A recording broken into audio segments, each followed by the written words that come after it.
Sylvia's sister tries to murder her, but she survives by faking her own death.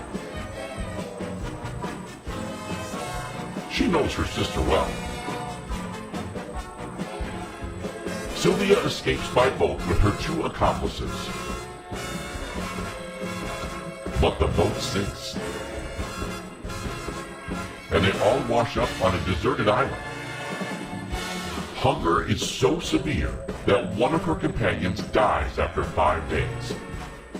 The other is a little more resourceful, and after many failed attempts, captures a seagull and boils it. Good thing the meat lasted for 3 more days.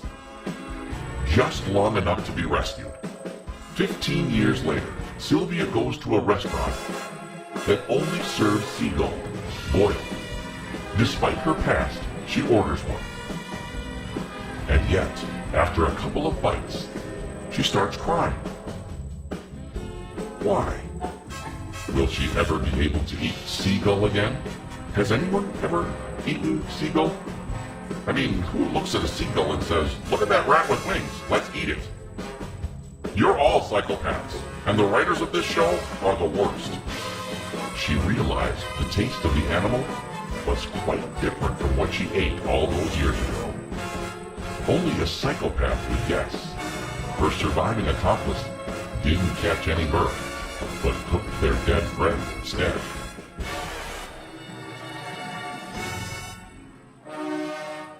Three men were on a boat that was stuck 1 mile from the shore. One was afraid of sharks. The other couldn't swim. And the last one didn't have a life jacket. However, they reached the shore without any problems. How did they do it?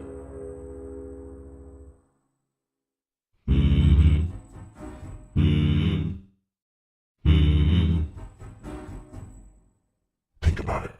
This one is so simple. You don't need to be a detective to solve this one.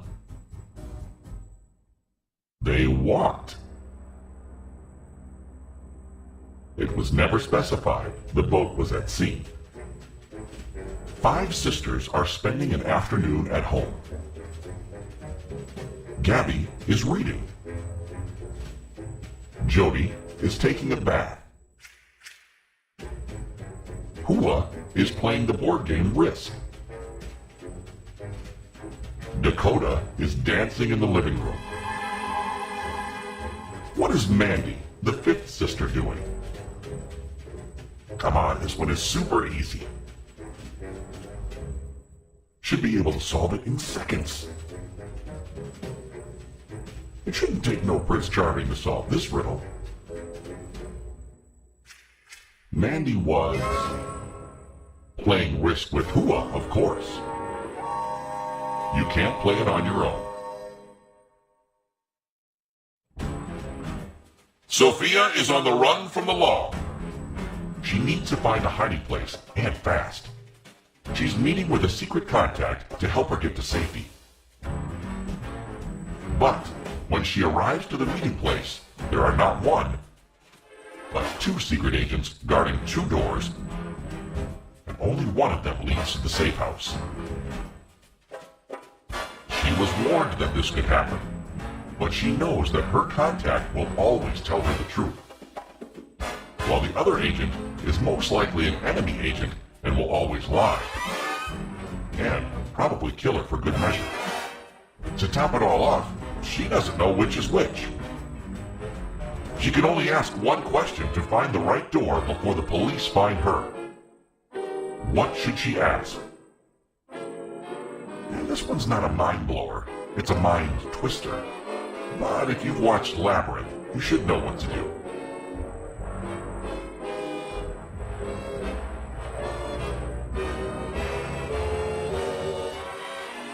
Sophia should ask, if I asked which is the safest hiding place, which door would the other spy point to?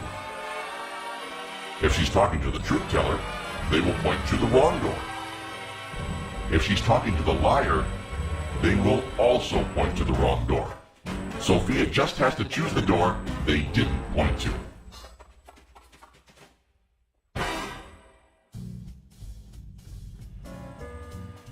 Nicholas wanted to enter a private club, but he didn't know the password. He decided to spy on the entrance. A man walked up to the door, and the doorman asked. 12, he replied. 6, and was let in. A second man walked up to the door, and when he was asked, 6, he answered, 3. Convinced he had cracked the code, Nicholas stepped forward and knocked on the door. The doorman asked, 10, and Nicholas answered, 5. The doorman didn't let him in. What should he have said?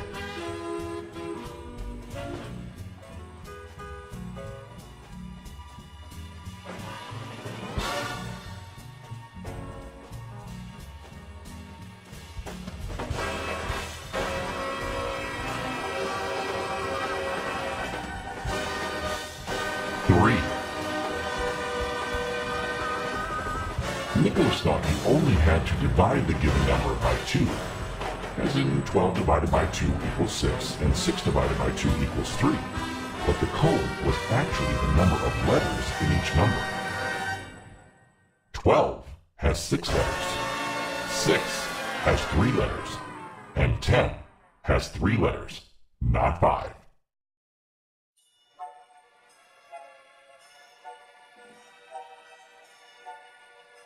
A woman is staying at a hotel. She hears a knock at her door.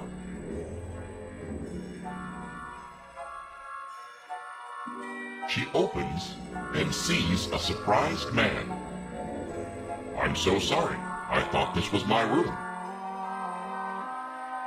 Panicked, the woman calls 911 immediately. Why does she call them? Have you already figured this one out? I don't believe you. Use these 10 seconds wisely.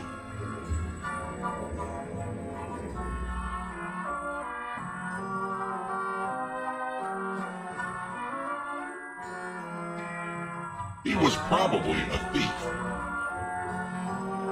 If it was his door, he wouldn't have knocked on it.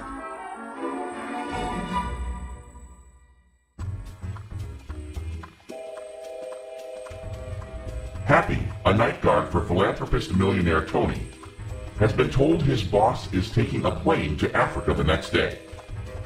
That same night, he dreams the plane will crash on Mount Kulal near Lake Turkana. Amazed by the details of his dream, Happy immediately runs to wake up his boss and tells him about his prediction. Intrigued, Tony decides to buy another plane ticket a week later, just in case. Like clockwork, the following day, the plane Tony was supposed to be on crashes on Mount Kulal. And yet, Happy is fired. Why?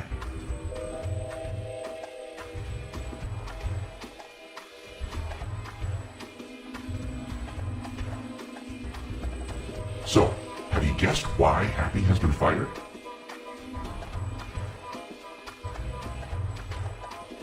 A night guard sleeping on the job is not a good night guard.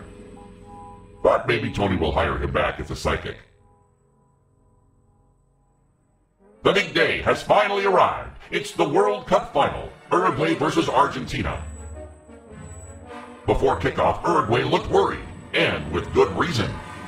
Leo is the best player they have ever seen. That small man has magic in his feet. It's 11 minutes into the match, and oh! Leo suffers a nasty tackle from Diego. His right knee is busted up pretty bad. By the 33rd minute, no one has yet scored a goal. Leo shoots, but oh! He misses as Luis bites his neck. 77 minutes in, both Leo and Edinson try to head the ball, but collide instead. Ouch!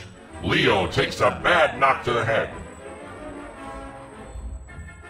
In the 93rd minute, the ref gives a penalty, and Leo takes it. But wait! Oh no! Leo's down! Leo has collapsed on the pitch. Edinson is trying to resuscitate him. He's giving him mouth-to-mouth. But it's too late! Leo is dead, and this is a huge loss for the Argentinians. The linesman checks his water bottle and finds it has been poisoned. It looks like Leo Pulga has been murdered. But who did it?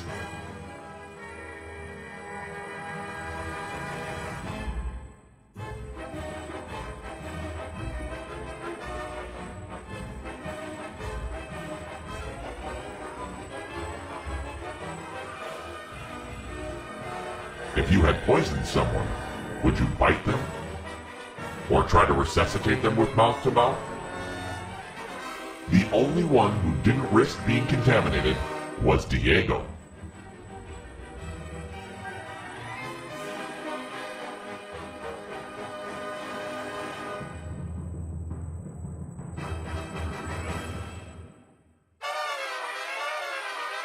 Mr. Elgert is found behind the wheel of the car riddled with bullets. Gunpowder is found all around him, proving the gun was discharged at close range. And yet, no gun is found inside the car. The doors and windows are locked from the inside. And there are no bullet holes on the outside of the car. How is this possible? You know, just because you didn't like the music he put on the radio doesn't mean you had the right to fire him, nor fire on him. This does sound like overreacting. Have you tried anger management classes? The car is a convertible. You only had to shoot Mr. Elgert while the roof was open, and then close it up to puzzle the police.